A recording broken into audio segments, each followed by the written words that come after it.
Olá, muito bom dia. Muito obrigado mais uma vez pela sua companhia. Está começando mais uma edição do programa Agronegócio. E eu desejo a você um dia de muita paz e também de muita saúde. E no programa de hoje nós vamos falar da União Europeia, que já bateu o martelo em relação ao rastreamento de diversos produtos do agro brasileiro exportado àquela região. A partir de janeiro do próximo ano, quem não cumprir as normas ambientais não poderá vender os seus produtos ao bloco. Eu vou comentar de uma paralisação dos fiscais federais agropecuários, que há algum tempo vem reivindicando mudanças profissionais e não estão sendo atendidos pelo governo federal. Vamos falar das condições climáticas no Brasil, condições essas que já ultrapassam o controle. E vou conversar com Guido Juliano Martins de Araújo, diretor do Instituto Saga das Águas, e nós vamos falar de tecnologia, vamos falar da inteligência artificial, conectividade e inteligência artificial no agronegócio. O programa Agronegócio já está no ar.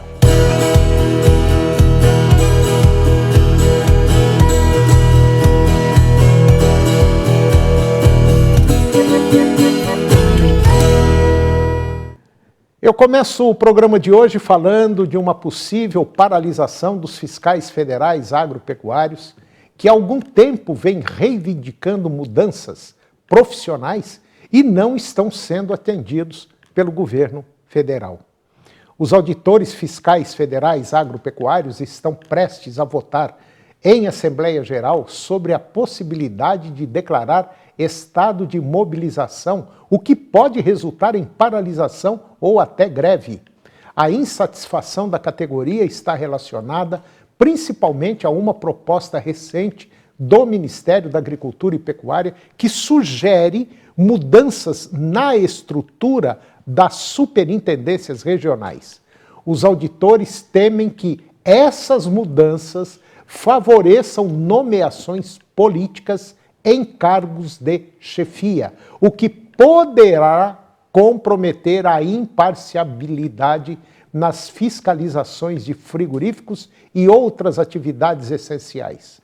O Sindicato Nacional dos Auditores Fiscais Federais Agropecuários, a ANFA Sindical, pode e pretende levar o caso ao Tribunal de Contas da União, TCU, e também à Controladoria Geral da União, alegando que a reestruturação proposta ameaça o sistema de inspeção federal.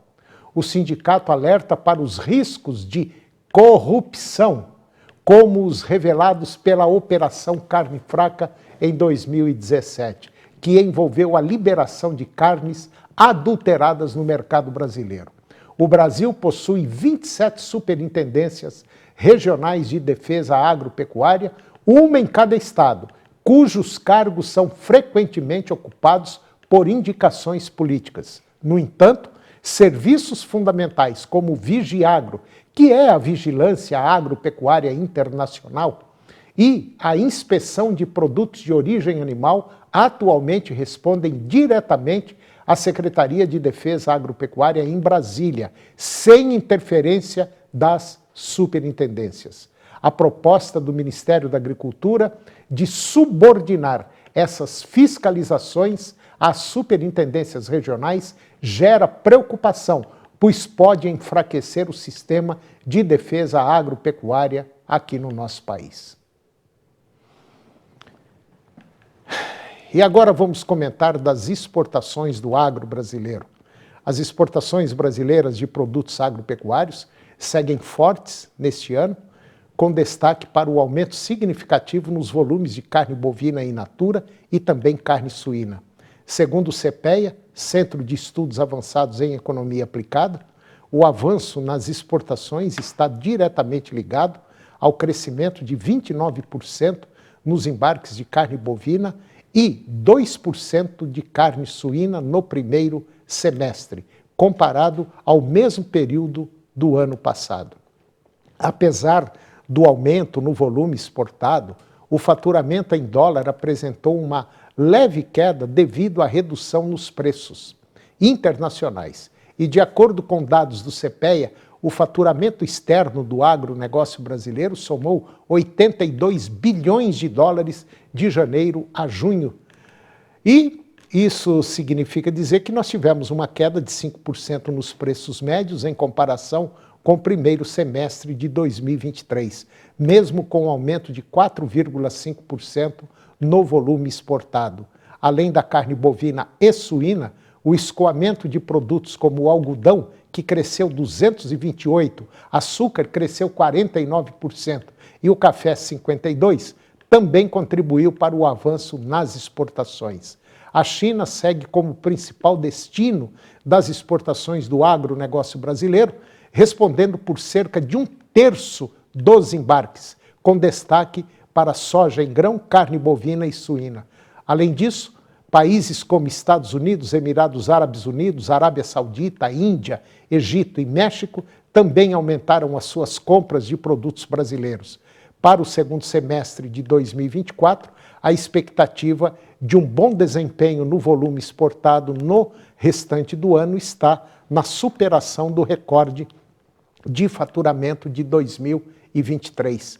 A menor colheita de soja e a continuidade da queda nos preços internacionais são fatores que podem limitar os resultados do setor. No entanto, produtos como algodão, açúcar, carne bovina e café continuam com boas perspectivas de crescimento, enquanto o câmbio desvalorizado mantém a competitividade dos produtos brasileiros no mercado mundial.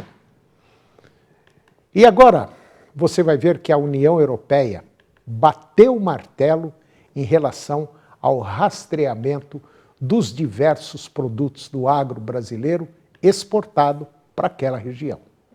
A partir de janeiro de 2025, agora do próximo ano, quem não cumprir as normas ambientais impostas pela União Europeia não poderá vender seus produtos ao bloco. Confira.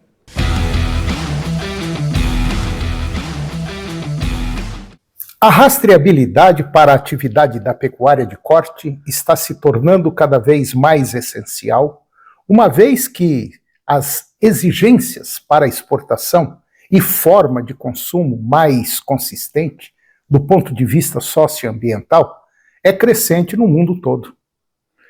No ano passado, o Parlamento Europeu ele adotou uma resolução ambiental de grande impacto, principalmente para o Brasil e para as nossas exportações, que é a Deforestation Regulation da União Europeia.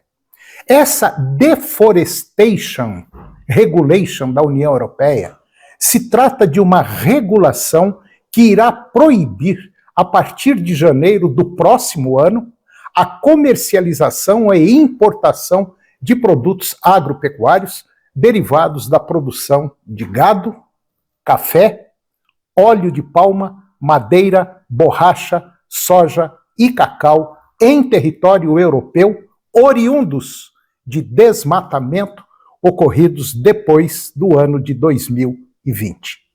Muito bem.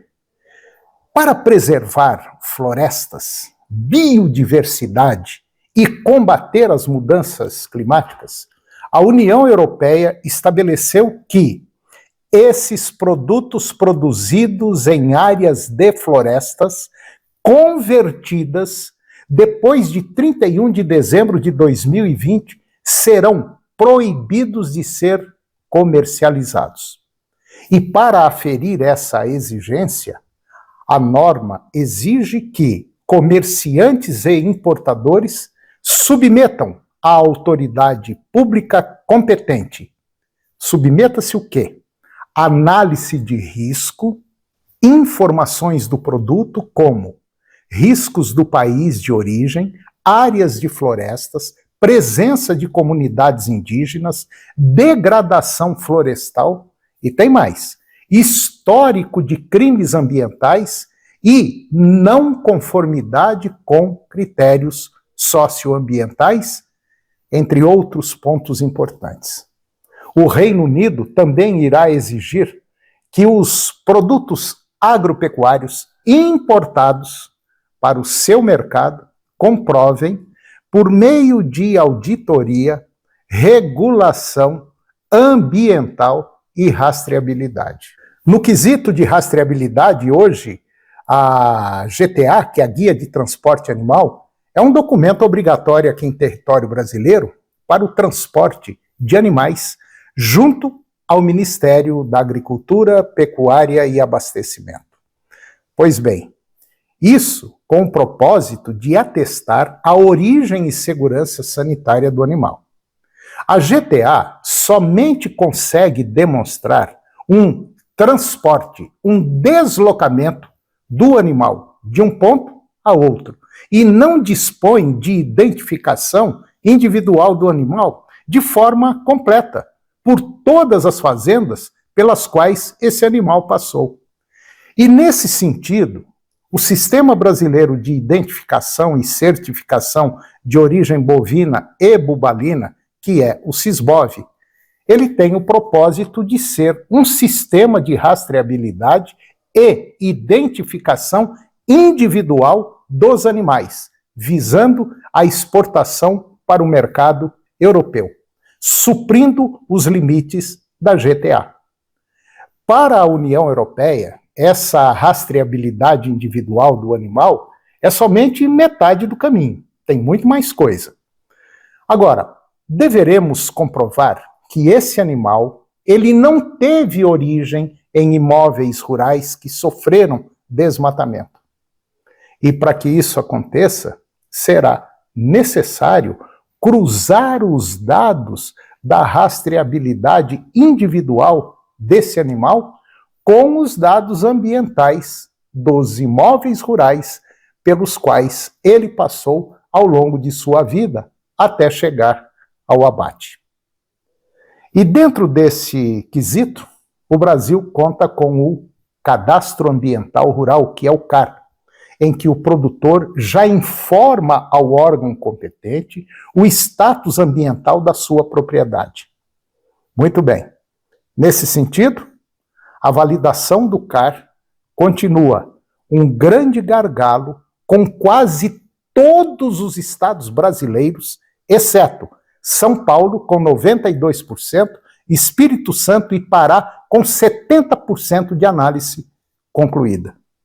Portanto, a Deforestation Regulation da União Europeia se trata de uma regulação que irá proibir, a partir de janeiro de 2025, produtos oriundos de desmatamento ocorridos depois de 2020. Muito obrigado pela sua companhia e até o próximo encontro. E depois do intervalo, nós vamos falar das condições climáticas no Brasil, condições estas que já ultrapassam o controle, e eu vou conversar com Guido Juliano Martins de Araújo, diretor do Instituto Saga das Águas, e vamos falar de tecnologia, vamos falar de inteligência artificial, é uma conectividade e inteligência artificial dentro do agronegócio. Nós voltamos já, é um minuto só.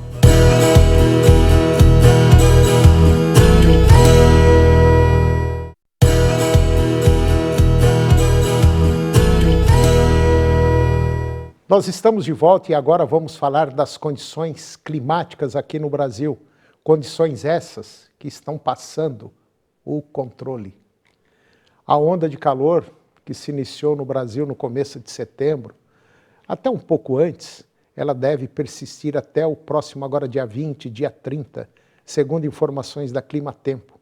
Esse fenômeno, considerado o mais longo e intenso deste ano, tem feito as temperaturas ultrapassarem os 40 graus centígrados em várias cidades do país, especialmente nas regiões centro-oeste e norte.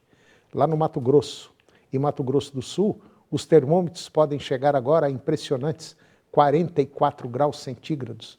O calor extremo também atinge os estados do Maranhão, Piauí, Bahia, Tocantins, Pará, onde as temperaturas devem ficar em torno de 40 graus centígrados. Outras áreas afetadas incluem o oeste e norte de Minas Gerais, o norte e o extremo oeste de São Paulo, além do norte e noroeste do Paraná. E de acordo com a Organização Meteorológica Mundial, a WMO, Uma onda de calor é caracterizada por um período de, no mínimo, 3 dias consecutivos, em que as temperaturas ficam 5 graus ou mais acima da média para uma determinada região. E após o término dessa onda de calor, uma frente fria mais forte deve avançar pelo país a partir do dia 20 de setembro, trazendo chuvas intensas devido ao choque entre massas de ar quente e também a fria. E agora eu vou conversar com Guido Juliano Martins de Araújo. Guido é o diretor do Instituto Saga das Águas e nós vamos falar sobre inteligência artificial, nós vamos falar de conectividade, inteligência artificial dentro do agronegócio. Guido Juliano, bom dia, tudo bom? Bom dia, Antônio. Muito bom, tá tudo bem, tudo tranquilo. Tirando o calor, né, Guido? Que está complicado. Muito calor. E esse calor e esse fogo que está alastrando nesse país, com certeza absoluta, já tem uma representatividade de prejuízo para o solo, que é coisa simplesmente fantástica, muito grande, o prejuízo que nós vamos ter agora. E essa próxima safra a gente corre até um risco, né, Guido? As produtividades, elas irão diminuir nestas áreas onde o fogo passou, porque hoje o nosso plantio, a maior parte das áreas que nós dedicamos a soja, milho e o próprio sorgo, elas são áreas de plantio direto na palha. Então existe muita matéria orgânica e essa matéria orgânica fica até pegando fogo nos perfis mais abaixo do solo, por conta de que aquele solo é rico neste material que acaba sendo inflamável. É preocupante, Antônio. É como se fosse uma turfa, né? Uma espuma que está abaixo do solo de tanta matéria orgânica. Isso daí continua pegando fogo. Eu acho que nós vamos ter um prejuízo muito grande. Mas, Guido, mudando, partindo para a inteligência artificial, partindo aí para a tecnologia, a gente já tem muita coisa muito importante dentro, não só do agro, mas basicamente de todos os setores que a gente movimenta e que é movimentado no mundo. Mas dentro do agro nós temos coisas aí acontecendo fantásticas, como por exemplo, esse trabalho que você me mandou, até nós já fizemos uma entrevista já aqui há algum tempo, o ano passado, mostrando uma máquina que ela mata o mato dando choque, né, Guido? Exatamente. Queimando, a inteligência artificial identifica a erva daninha, ela diferencia daquela cultura plantada e queima todas as ervas daninhas, sem nenhum prejuízo. E é algo assim muito interessante, porque essa máquina vai passando e ela vai queimando, ela vai matando até chegar na raiz dessa planta daninha. É algo simplesmente fantástico e às vezes você fala, caramba, não dá nem para a gente entender. Mas é uma máquina dessa, os próprios drones hoje, as plantadeiras, né, Guido? Exato. Antônio, e voltando a essa máquina nós teremos um ganho muito grande porque se aplica muito herbicida nas lavouras de soja, de milho e sorgo, muito. E com esta máquina nós vamos deixar de aplicar. Então, os resíduos desses agroquímicos nos grãos, eles não existirão ou serão numa quantidade muito pequena. Isso para a questão do meio ambiente e do consumo humano será excelente isso aí. É uma maravilha, Antônio. E a gente espera que isso continue. E quando você diz a questão dos drones, e já foi objeto de nós comentarmos sobre os levantamentos, as detecções de carência de minerais, a incidência de pragas e doenças e outras situações no decorrer da lavoura em que esses drones carregam programas e que detectam tudo isso e todos os dados são cruzados pela inteligência artificial e você poderá, o técnico poderá fazer um diagnóstico extremamente preciso e diminuindo a quantidade de produtos químicos aplicados, porque você terá exatamente a área onde está acontecendo o problema.